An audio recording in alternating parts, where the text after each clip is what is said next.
Olá, pessoal! Nessa aula, nós vamos trabalhar com funções, que é um outro tipo de subrotina diferente dos procedimentos que nós trabalhamos na aula anterior. Sintaxe para funções. Nós temos aqui o tipo, que é o tipo de retorno.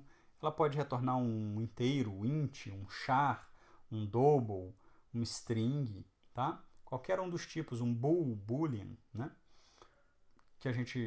Qualquer tipo que a gente trabalha, você pode colocar aqui. Temos o nome da função e temos o tipo e o parâmetro do primeiro parâmetro, vírgula, tipo, e o nome do parâmetro do segundo parâmetro e assim sucessivamente. Aqui dentro nós temos o processamento e, obrigatoriamente, se é uma função, vai precisar retornar algo. Então, precisa ter o comando return e uma expressão. Se eu colocar uma linha após a expressão, ela não será executada. Lógico que, por ser um comentário, já não seria executado mesmo. Mas estou falando, né, eu quis colocar aqui o seguinte: se eu colocar algo aqui embaixo, a linha não será executada. Ok? Bom, sintaxe da chamada. Então, nós temos a nossa função daquela forma lá e aqui nós temos o main. Então, eu posso, por exemplo, declarar aqui uma variável var retorno de determinado tipo, e aí eu falo que essa minha variável vai receber e coloco aqui nome função, que é o nome da minha função, vírgula, uma expressão, vírgula, outra expressão. Note que o tipo de var retorno tem que ser exatamente o mesmo tipo de retorno da função. Então, eu declarei uma variável do mesmo tipo do retorno da função. Por quê? Porque eu vou obter o retorno dessa função e vou armazenar nessa variável. Okay? O tipo desse parâmetro aqui tem que ser o mesmo tipo, né, da expressão. Ou seja, o tipo da expressão tem que bater com o tipo do parâmetro correspondente. O tipo dessa outra expressão precisa bater com o tipo deste outro parâmetro. Bom, então nós temos aqui um exemplo de função, que é a função calcular salário. Essa função calcular salário é aquele procedimento nosso, só que agora eu mudei ele para uma função. Como ele não é mais um procedimento, né? Porque quando era um procedimento eu tinha que imprimir o salário aqui dentro, porque como eu não posso retornar o salário, né? Então no procedimento eu tinha que imprimir o salário aqui dentro. Como agora é uma função, eu vou retornar o salário. O salário é o tipo double, então eu coloquei aqui, ó, double, que é o tipo de retorno. Calcular salário, que recebe o valor bruto e o valor do seguro. E aí eu tenho aqui um double valor do imposto, que vai receber valor bruto vezes 0,2, ou seja, 20% do valor bruto é o meu valor do imposto. E eu vou retornar o salário, que é o quê? O valor bruto menos o valor do imposto menos o valor do seguro. Então, fiz esse cálculo aqui, retornei. Isso daqui é do tipo double, por isso eu posso mandar retornar aqui, ó, tá? Que é o meu valor do salário. E aí, aqui no main, eu tenho um double VL sal, valor do salário, recebe o valor do seguro, e eu tenho um VL líquido. E eu falo aqui que VL líquido recebe calcular salário, abre parênteses, passando o valor do salário, vírgula, valor do seguro, ponto e vírgula. Note que VL líquido é do tipo double e esta função ela retorna um tipo double, ela vai produzir um valor do tipo double e esse valor eu vou armazenar aqui. Okay? No final, eu estou imprimindo esse valor. Então, vamos executar. Começo aqui declarando as minhas variáveis. VL líquido é a única que ainda não recebeu um valor. E aí chega nessa linha aqui, eu falo que VL líquido recebe calcular salário. Opa, calcular salário é uma subrotina, então ele vai ter que desviar para essa subrotina. Desvia para cá, passando o valor de VL sal para VL bruto e o valor de VL seg para VL seg. Ué, Camilo, tem problema? O mesmo nome para duas variáveis? Não, porque VL seg que eu tenho aqui pertence ao método main, e esse VLSeg que eu tenho aqui pertence a calcular salário. São duas variáveis diferentes, ok? É igual falar, tem problema duas pessoas darem o mesmo nome para os seus filhos? Ou seja, o João e o João? Não, se elas estiverem em casas diferentes, né? Na casa A tem o João e na casa B também tem o João. Agora, se estiver na mesma casa, os dois filhos com o mesmo nome João, fica meio delicado, que você chama João, vem os dois, ok? Então, vamos lá. Como que vai funcionar isso daqui? Passamos os parâmetros e aí tenho aqui um double VL imposto que vai receber o quê? O valor de VL bruto vezes 0,2 e vamos mandar retornar esta conta aqui. Então, ele vai retornar, essa expressão é um double, né? Ele vai retornar o valor disso daqui, que é o valor que ele vai calcular aqui e retornar. Então, calcular salário, quando ele alcança essa linha, ele descarrega, tá? E qual que é este valor? É 1.400,4. Então, ele vai calcular o valor bruto menos o valor do imposto menos o valor do seguro, que vai dar o quê? 1.400,4. Então, ele vai descarregar agora todas as variáveis, retornando 1.400,4, que mandou retornar, tá? E R$ 1.400,40 é um double.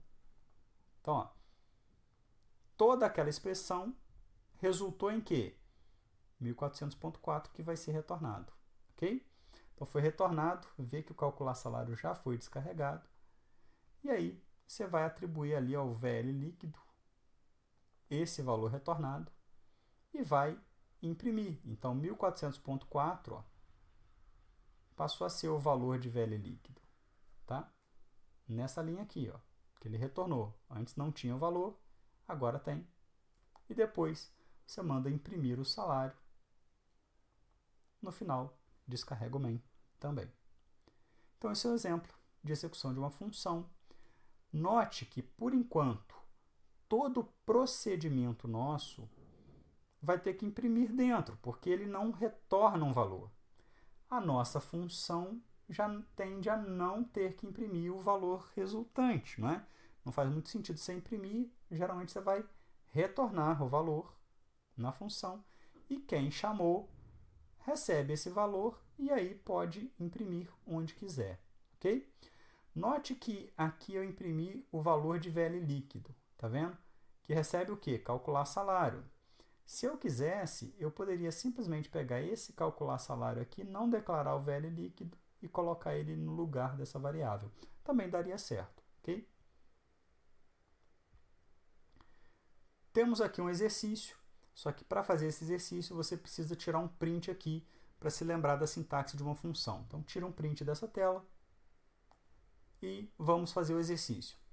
Faça uma função que receba por parâmetro 3 números inteiros e retorne a média dos valores recebidos por parâmetro. Pare esse vídeo agora para que você consiga fazer esse exercício. Pessoal, eu vou fazer no mesmo programa, ok? Você poderia fazer num diferente. Eu vou fazer aqui no mesmo programa só para a gente ver a diferença entre o procedimento e a função. A minha função ela vai receber os 3 números e vai retornar a média.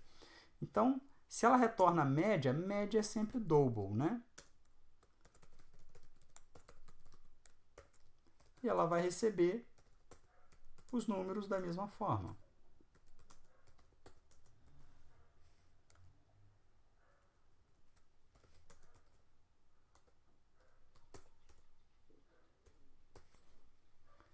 Tá aí. Vou declarar a média. Posso fazer da mesma forma aqui, falar que recebe num 1, mais num 2, mais num 3, dividido por 3.0 para ser double e não dá problema, né? Para dar uma divisão de double. E no final aqui eu mando retornar média. Bom, aqui no main, a diferença que tem, olha, eu quase declarei média aqui, não posso, né? Média double. Note que esta variável aqui, apesar de eu estar dando o nome média, não precisa ter o mesmo nome dessa variável, tá, gente? Aqui eu poderia criar qualquer outro nome sem problemas. E essa variável média aqui não é a mesma que essa. São variáveis diferentes, ok? Então, ó, tem um double média aqui. E aí eu vou falar que média recebe o quê? Retornar média passando os 3 números. E aí eu vou imprimir aqui, ó, console.writeLine.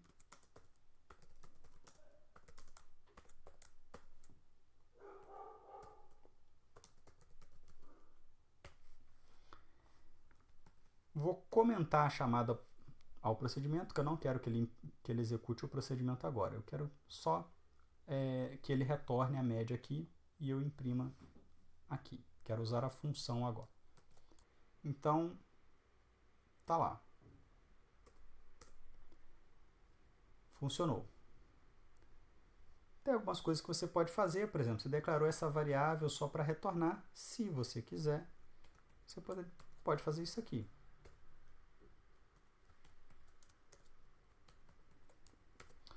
Aí você pode estar se perguntando, poxa, mas por causa de uma linha de código eu estou criando uma subrotina. É verdade, você não está ganhando muito aqui. O que você ganha é, por exemplo, se você se esquecer desse ponto zero aqui, né, você não vai ter mais a média. Você sabe que vai dar uma divisão de inteiros e aí você vai perder precisão.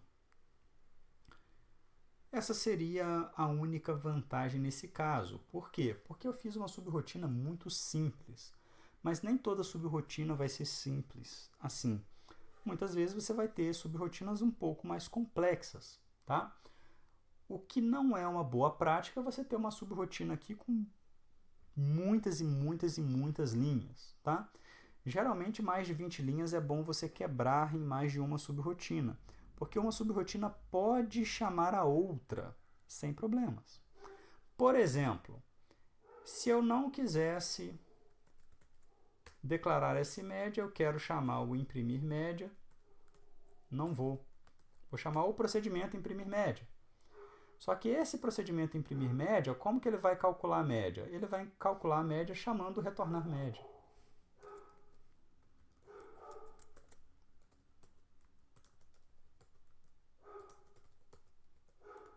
Sim, uma subrotina pode chamar outra sem problema. Então, imprimir média, para ele calcular a média, ele chamou esse retornar média e passou os 3 números. Então, ele veio aqui, calculou, retornou a média, que veio para cá, ele mandou imprimir. Vai funcionar? Vai. Olha só, vou rodar. Tá aí.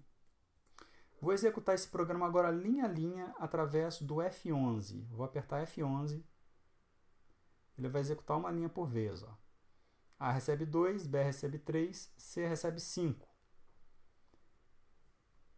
Se eu parar o mouse aqui, ó, eu consigo ver o valor de A, valor de B, valor de C. Tá? A gente usa isso para debugar a aplicação. Tem uma aula de debug lá para frente no curso. Então, eu vou apertar F11, ó, ele está no imprimir média, ele vai desviar aqui para o imprimir média. Se eu olhar o num1, tem o valor 2, num2, 3 e o num3, 5, que são os valores que eu passei aqui. Aí, se eu der F11 novamente, ele vai chegar aqui e vai falar que média recebe retornar média e vai passar por parâmetros valores. Então, ele chega aqui, faz a chamada para o retornar média, o retornar média calcula a média e retorna ela. Retornou, ele vem para cá. Então, se eu ver aqui, ó, eu tenho o valor da média. E se eu der F11 novamente, por enquanto, ó, o console não tem nada. Se eu der F11, ele imprime no console para mim. Se eu continuar dando F11, ele sai do imprimir média. E aqui ele chega no console read key. Se eu quiser continuar até o final, eu clico aqui em continue e aperto F5, ok? E aí ele foi para o final do programa. Tá aí. Então, isso é um exemplo de utilização de subrotinas. Por que que eu adianto esse conteúdo de subrotinas com vocês? Porque é um conteúdo muito importante. Por mais que as subrotinas que nós estamos criando neste momento sejam extremamente simples, é importante que você pegue a forma de construir subrotinas e se acostume a criar o seu programa usando subrotinas. Lógico, não para fazer soma, né, gente? Mas subrotinas simples, porém que vão ajudar você a treinar isto e ao final do curso você já aprendeu a usar a subrotina. Muitos cursos de algoritmos, subrotina é um dos últimos tópicos. Só que aí, muitas vezes não dá tempo do aluno pegar como que faz e ele não se acostuma a criar subrotinas e criam programas enormes, tudo feito no main, etc. E acaba não sendo legal. Então, cuidado, subrotinas é um assunto importante. Depois que vocês terminarem o curso de algoritmos, com certeza vocês vão ter que usar muito subrotinas, ok? No nosso curso você também vai ter que usar. Por essa aula é apenas isto. Até a próxima aula.